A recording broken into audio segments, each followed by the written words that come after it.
Viewers, আশা করি আপনারা সবাই ভালো আছেন। আজকে একটি গুরুত্বপূর্ণ ভিডিওতে বাংলাদেশ পিজন পার্ক ইউটিউব চ্যানেলের পক্ষ থেকে আপনাদেরকে স্বাগত। সম্মানিত ভিউয়ার্স, আজকে আমি যে বিষয় নিয়ে আলোচনা করব, কবুতরের পাতলা পায়খানা কেন হয় এবং পাতলা পায়খানা হলে আপনার সমাধান কিভাবে করবেন, এই নিয়ে সংক্ষিপ্ত আলোচনা করব ইনশাআল্লাহ। আশা করি ভিডিওটি শুরু থেকে শেষ পর্যন্ত না টেনে মনোযোগ সহকারে দেখবেন। প্রিয় ভিউয়ার্স, আমরা প্রথমে জেনে নেব কি কি কারণে পাতলা পায়খানা হইতে পারে।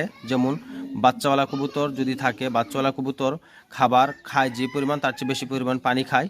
সে পানি খাওয়ার কারণে যখন বাচ্চাকে কবুতর খাবার খাওয়ায়, তখন পানি অবশিষ্ট মা বাবার ভিতরে থেকে যায়। সেই পানি থাকার কারণে কবুতর পানি পায়খানা করাটাই স্বাভাবিক। এবং কবুতর যেখানে রাখেন, কবুতরের যে বাসস্থান, সেই বাসস্থান ট্রে অবশ্যই আপনারা পরিষ্কার রাখবেন, ঘর পরিষ্কার রাখবেন, যেন এখান থেকে কবুতরের তাপমাত্রা নিয়ন্ত্রণ থাকে। এবং অতিরিক্ত গরমের কারণে পাতলা পায়খানা করে, বর্ষার সিজনেও কবুতরের পাতলা পায়খানা করতে পারে। এবং যদি আপনার বাসস্থান পরিষ্কার না রাখেন, তাহলে পাতলা পায়খানা করতে পারে। এবং আরেকটি হওয়ার সম্ভাবনা হচ্ছে, কবুতর যে খাবার বাড়ি, সেই খাবার বাড়ি যদি আপনারা যথাসময়ে পরিষ্কার না রাখেন, সেই ক্ষেত্রে আপনার কবুতর পাতলা পায়খানা হইতে পারে। এবং আরেকটি কারণ হচ্ছে, আপনারা যখন যে খাবার কবুতরকে দিবেন, যে খাবারটা দোকান থেকে নিচ্ছেন বা আপনি অনেকদিন দেখা গেছে বস্তা রাখছেন, খাবারটা আপনি রোদে দেন নাই, শুকান নাই, সেই ক্ষেত্রে ওই খাবারটা একটু ড্যাম হয়ে যায়। খাবারটা ড্যাম হয়ে যাওয়ার কারণে আপনি একটু লক্ষ্য করে দেখবেন, এখানে একটু ছত্রাক জাতের কিছু দেখা যাচ্ছে, বা খাবারটা অনেকদিন থেকে ড্যাম হওয়ার কারণে খাবারটা একটু মাদা কালার হয়ে যাচ্ছে। এই খাবারটা যদি আপনারা না ধুয়ে না শুকাইয়া এভাবেই কবুতরকে দেন, তো কবুতর ক্ষুধার তাগিদে কবুতর এই খাবারটা খেয়ে ফেলবে। কিন্তু এই কবুতর খাবারটা খাওয়ার পরে আপনার এখানে ফুড প্রয়োজনীয় সমস্যা দেখা দেয়, বদহজম দেখা দেয়। এবং সেই বদহজম ফুড প্রয়োজনীয় থেকে কবুতরটা পাতলা পায়খানা দেখা দেয়। অনেক ক্ষেত্রে দেখবেন যে বমি করতেছে, অনবরত, ভাইরাস নাই, কিছু নাই, অসুস্থ হয় নাই তেমন, জাস্ট এই খাবারটার কারণেই বমি করতেছে। এই খাবারটার কারণেই আপনার কবুতরটা পাতলা পায়খানা করতেছে এবং ওখান থেকে আপনার দুর্গন্ধ পাচ্ছেন, কবুতরটা শুকিয়ে যেতেছে।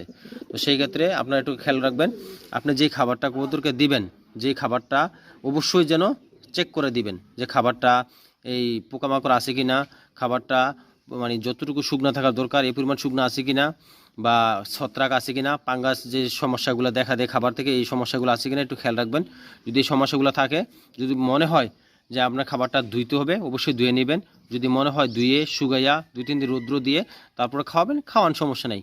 কিন্তু তারপর আপনি চেষ্টা করবেন আপনার কবুতরটা যেন সুস্থ থাকে। আর যখন আপনার কবুতর পাতলা পায়খানা হয়ে যায়, এইসব কারণে পাতলা পায়খানা হয়, আমি যেই কারণগুলো বললাম 5টা কারণ: বাসস্থান পরিষ্কার, খাবার বাড়ি পরিষ্কার, তারপরে খাবার পরিষ্কার এবং খাবার শুকনো আছে কিনা, এবং আপনার যখন কবুতর বাচ্চা থেকে অতিরিক্ত পানি খায়, সেই কারণে হতে পারে।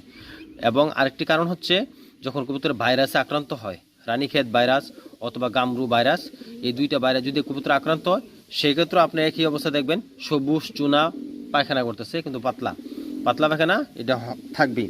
তো সেই ক্ষেত্রে আমি 4টা ওষুধ দিয়ে আমি কবুতর চিকিৎসা করে থাকি। ফ্লাজিল 400 এবং সিপ্রোসিন 500, এই 2টা ওষুধ মানুষের ফার্মেসি থেকে আপনারা পাবেন, মানুষের ওষুধ। এবং আরেকটা হচ্ছে থায়াবিন, এটা হচ্ছে ভেটেরিনারি দোকান থেকে পাবেন, গরু ছাগল হাঁস মুরগি ওষুধ যেখানে বিক্রি করে ওখানে আপনারা পাবেন থায়াবিন। ওই থায়াবিনটা নেবেন। এবং এরপরে আরেকটা যেটা নেবেন, লাইসোবিট। এই 4টি ওষুধ দিয়ে আমরা কবুতরের পাতলা পায়খানা, সবুজ পায়খানা, চুনা পায়খানা, জিম মেরে বসে থাকে, বমি করে, এই চিকিৎসাটা করে থাকি। এবং আপনাদেরকে আমি বলবো, আপনারা বিস্তারিত অবশ্যই খেয়াল রাখবেন। তো ভিউয়ার্স, চলেন আমরা প্রথমেই ফ্লাজিল 400 আমরা ওষুধ নেব। আমরা চেষ্টা করব ফ্লাজিল সিরাপটা নেওয়ার জন্য। আশেপাশে থেকে যদি আপনি ফ্লাজিল সিরাপটা নিতে পারেন, তাহলে সবচেয়ে বেস্ট। এই ফ্লাজিল সিরাপটা 1 লিটার পানিতে আপনারা 2 মিলি পরিমাণ ফ্লাজিল সিরাপ দিবেন। দিয়ে পানিটাকে বিশুদ্ধ পানি দিবেন, 2 মিলি ফ্লাজিল সিরাপ দিবেন। তারপর আপনারা 2টা সিপ্রোসিন দিবেন, 1 লিটার পানিতে, অথবা 3টা দিলেও সমস্যা নেই, আপনারা 2টাই দেন। তারপর আপনারা থায়াবিন দিবেন। ভেটেরিনারির দোকান থেকে আপনারা যে থায়াবিন পাবেন, সেই থায়াবিন নিয়ে আসবেন, বলবেন যে ভাই থায়াবিন দেন। খেয়াল রাখেন নামটা, যদি আপনি ওখান থেকে আনেন, তাহলে 1 লিটার পানিতে আপনারা 1.5 গ্রাম, এটা হচ্ছে পাউডার, 1.5 গ্রাম থায়াবিন দিবেন। থায়াবিন দেওয়ার পরে আপনারা লাইসোবিট দিবেন। যে লাইসোবিটটাও ভেটেরিনারি দোকান থেকে পাবেন, যেখানে হাঁস মুরগি গরু ছাগল ওষুধ বিক্রি করে, ওখান থেকে আপনারা লাইসোবিট আনবেন। তো সেই লাইসোবিটটা আনার পরে আপনারা 1 লিটার পানিতে 1.5 গ্রাম লাইসোবিট দিবেন। সম্মানিত ভিউয়ার্স, এখানে আমার সামনে আছে অলরেডি, তাও একটু দেখাচ্ছি। এই যে থায়াবিন আর এই হচ্ছে লাইসোবিট। থায়াবিন দিবেন 1 লিটার পানিতে 1.5 গ্রাম, আর লাইসোবিট দিবেন 1 লিটার পানিতে 1.5 গ্রাম। আর বাকি যে ওষুধগুলো 2টা বললাম, সেটা হচ্ছে মানুষের ওষুধ। সিপ্রোসিন দিবেন 1 লিটার পানিতে 2 পিস অথবা 3 পিস, আর ফ্লাজিল দিবেন 1 লিটার পানিতে যদি লিকুইড দেন তাহলে 2 ml, আর যদি লিকুইড না দেন তাহলে আপনারা দিবেন 2 পিস পাউডার করে। আর যদি ফ্লাজিল আপনারা নাই পান তাহলে ফিলমেট নেবেন। ফিলমেট নিয়ে ওইটাই করবেন যে 1 লিটার পানিতে যদি ফিলমেট সিরাপ নেন তাহলে 2 ml পরিমাণ দিবেন, আর যদি ট্যাবলেট নেন তাহলে 2 পিস ট্যাবলেট আপনারা পাউডার করে তারপরে ওখানে আপনারা দিয়ে দিবেন। দিয়ে এভাবে সকাল বিকাল 2 বার আপনারা 5 দিন খাওয়াবেন।